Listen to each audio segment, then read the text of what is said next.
नमस्कार प्रिय मित्रों, स्वागत है आपका। मैं आचार्य अनूप त्रिपाठी और आप देख रहे हैं ज्योतिष एवं वैदिक ज्ञान। मित्रों, आज एक विशेष विषय पर चर्चा करने हेतु आप सबके सामने उपस्थित हुआ हूँ। मित्रों, अगर आप कहीं भी मालवा क्षेत्र या उसके आसपास से हैं तो आपने कभी न कभी लाल पूजा या पीली पूजा के बारे में ज़रूर सुना होगा। अगर आप भी लाल पूजा या पीली पूजा के बारे में जानना चाहते हैं तो ये जानकारी आपके लिए ही है। आज हम आपको बताएंगे कि क्या सच में शास्त्रों में कोई लाल पूजा या पीली पूजा के बारे में जानकारी है या पूजन है, और अगर है तो हमें किस प्रकार से पूजन की क्या व्यवस्था करनी चाहिए, क्या दान पुण्य करना चाहिए, क्या जप आदि की व्यवस्था करनी चाहिए और जप आदि कितना होता है, और वास्तव में ये लाल पूजा पीली पूजा क्या होती है। तो मित्रों, आज इसी विषय पर आज आपको जानकारी देखने को मिलेगी, तो आप शुरू से लेकर अंत तक बने रहिए और पूरी जानकारी सुनिए, देखिए, जिससे कि आप निश्चित रूप से इसके बारे में जान पाएँ। तो मित्रों, आपको बताएं कि लाल पूजा पीली पूजा के नाम से शास्त्रों में ऐसी कोई पूजा नहीं है। ये एक क्षेत्रीय प्रांतीय नामकरण है एक पूजन का, जिसको लाल पूजा या पीला पूजा कहते हैं। अब ये नाम किसका है तो आपको हम बताएं, ये विवाह के पूर्व होता है।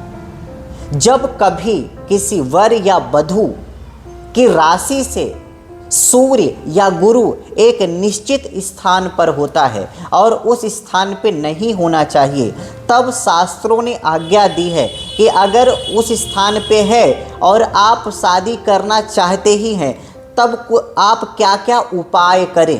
तो लाल रंग सूर्य का होता है तो उसको लाल पूजन कहते हैं, और पीला रंग गुरु का होता है तो उसको पीला पूजन कहते हैं। मतलब सूर्य पूजन और गुरु पूजन को ही क्षेत्रीय प्रांतीय भाषा के अंतर्गत उसको लाल पूजन या पीला पूजन कहते हैं, जबकि वो शुद्ध रूप से सूर्य पूजन और गुरु पूजन ही है। तो शादी के पूर्व त्रिबल देखा जाता है, सूर्य, गुरु और चंद्रमा का बल देखा जाता है, जिसको त्रिबल कहते हैं शास्त्रों के अनुसार। और ये गोचर प्रक्रिया के अंतर्गत होता है। मतलब गोचर का कितना महत्व है आपके जीवन पर, यह बताने के लिए, दर्शाने के लिए यह पर्याप्त है कि विवाह जैसे महत्वपूर्ण कार्य को करने के पहले अगर आपके राशि से, जन्म राशि से सूर्य, गुरु या चंद्रमा ठीक नहीं है तो आपको वो विवाह नहीं करना चाहिए, या मध्यम है तो पूजन आदि करके करना चाहिए, और अगर उत्तम है तो सहर्ष कर लेना चाहिए। कहने का तात्पर्य यही है कि गोचर बहुत महत्वपूर्ण है, और ये सिर्फ विवाह के लिए नहीं, जनेऊ या कोई भी यात्रा आदि कुछ भी आप करते हैं तो चंद्रमा को तो देखते ही हैं। सूर्य और गुरु हमारे जीवन में उतने ही महत्वपूर्ण हैं, वो भी हमें देखना ही चाहिए। और ये बताने के लिए सिर्फ इसकी सीमा ये नहीं है कि हमें विवाह बस में ये देखना है, बल्कि ये बताने के लिए पर्याप्त है, काफ़ी है कि इसका महत्व कितना है, जबकि आप इस चीज़ को समझते ही नहीं हैं या हम समझ ही नहीं रहे होते हैं। तो आपको बताएं कि विवाह जैसे महत्वपूर्ण कार्य पर जब आप गुरु और सूर्य और चंद्रमा का गोचर देखते हैं और देख करके आप विवाह की क्रिया करते हैं, और अगर अशुभ गोचर रहता है तो आप नहीं करते हैं, इसका महत्व ये बात से सिद्ध हो जाता है कि हमारे जीवन में ग्रहों के गोचर का कितना महत्व होता है। तो आज हम आपको यही बताने वाले हैं कि ऐसे कौन कौन से वर वधू के अनुसार आप ज्ञात करें कि आपको पीली पूजा लगी है, मतलब गुरु की पूजा लगी है या सूर्य की पूजा लगी है या नहीं लगी है। तो आपको बताएं कि वर के लिए विशेष रूप से जो सूर्य की गणना है उसको करनी चाहिए, और वधू के लिए गुरु की गणना करनी चाहिए, और दोनों के लिए चंद्रमा की गणना करनी चाहिए। तो आपको कुछ निश्चित स्थान बता देते हैं, और ये जो गणना है आपको जन्म राशि से करनी है, आपके प्रचलित नाम से नहीं। और अगर जन्म राशि ना हो तो फिर प्रचलित नाम से करनी है। तो आपको सबसे पहले बात बताते हैं सूर्य की। तो जो सूर्य है वो आप वर के, जैसे कि हमने पहले बताया कि वर की राशि से देखा जाता है, तो वर की राशि से अगर सूर्य तीसरे स्थान, छठे स्थान या 10वें स्थान या 11वें स्थान या 11वीं राशि, ये राशि स्थान दोनों एक ही प्रकार से आप समझिए। सूर्य जो है वो वर की राशि से तीसरी राशि पर है या छठी राशि पर है या 10वीं राशि पर है या 11वीं राशि है तो महाशुभ है, तब किसी प्रकार की कोई पूजा पाठ नहीं करनी चाहिए। इसके साथ में अगर वर की राशि से सूर्य पहली राशि पर है या दूसरी राशि या स्थान पर है, 5वीं राशि या स्थान पर है, 7वीं राशि पर है या 9वीं राशि पर है, तब पूजा लगती है और इसी को लाल पूजा कहा जाता है। और कुछ लोग ऐसा भी मानते हैं कि पूजन की शादी सही नहीं होती है। नहीं, ऐसा बिल्कुल नहीं है। शास्त्रों में अगर पूजा करके शादी करने का निर्देश दिया है तो आपको ये मानना चाहिए कि पूजा करके वो आप कार्य बिल्कुल कर सकते हैं, क्योंकि जहां मना किया है शास्त्रों ने वहां मना किया है। अब मना कहाँ किया है? 4, 8 और 12, मतलब वर की राशि से अगर सूर्य चौथे, 8वीं और 12वीं राशि पर है तब आप पूजा करके भी विवाह नहीं कर सकते हैं।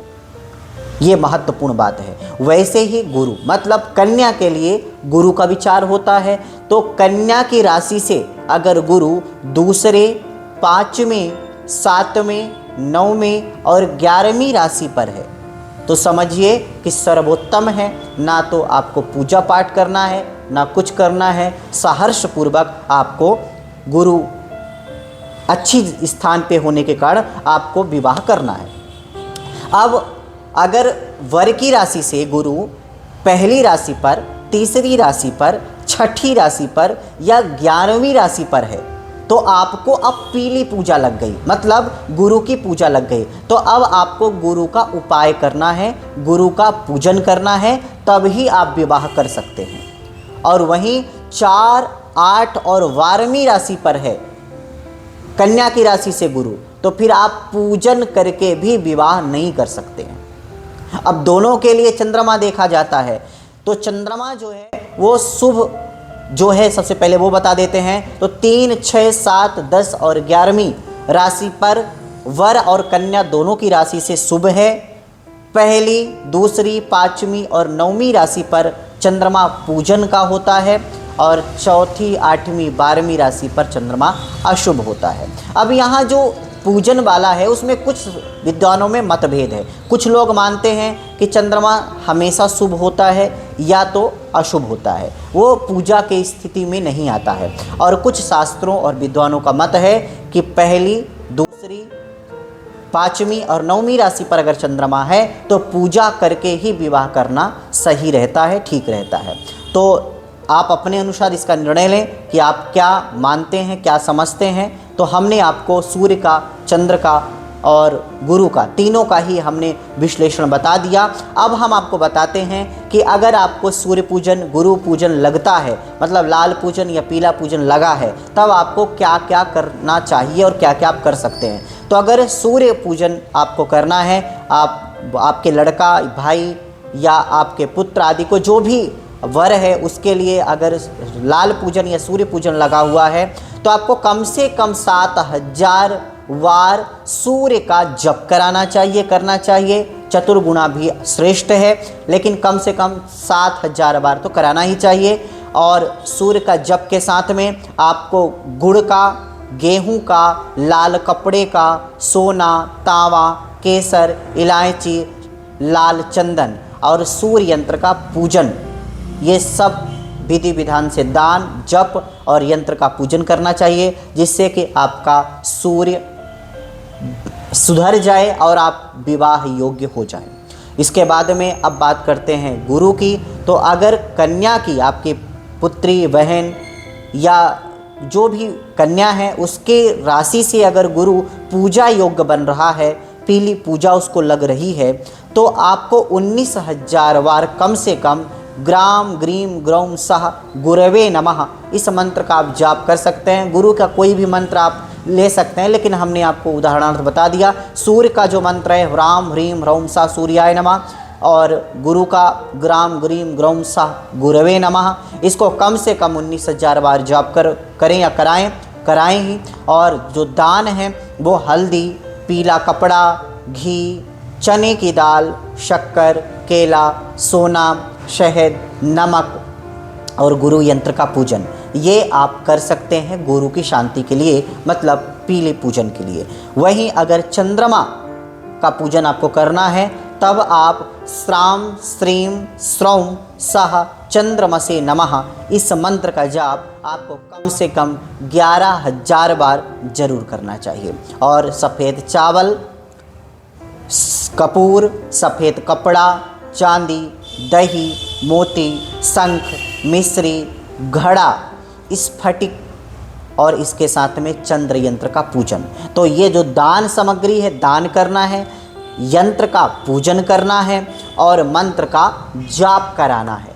तो ये पूजन अगर आप करते हैं तो निश्चित रूप से आपको लाभ मिलेगा और यही लाल पूजन या पीला पूजन है। तो अब जब कभी आप लाल पूजा या पीली पूजा के बारे में सुने तो बहुत डरने की बात नहीं है। शास्त्रों ने ही बता रखा है कि आप पूजन करके विवाह कर सकते हैं, मतलब इसमें किसी भी प्रकार की कोई शंका नहीं है कि आपका विवाह पूर्ण नहीं होगा या विवाह के उपरांत कोई समस्या आएगी, ऐसा बिल्कुल भी नहीं है। जब शास्त्रों को नहीं कराना था तो उसने स्पष्ट मना कर दिया है कि आप नहीं कर सकते हैं, और जब पूजा करके करना है तो पूजा करके कर सकते हैं, और जब वैसे भी श्रेष्ठ है तो फिर वैसे ही श्रेष्ठ है। तो आपको हमने तीनों परिस्थितियां बता दी। आशा करते हैं आपको समझ में आया होगा।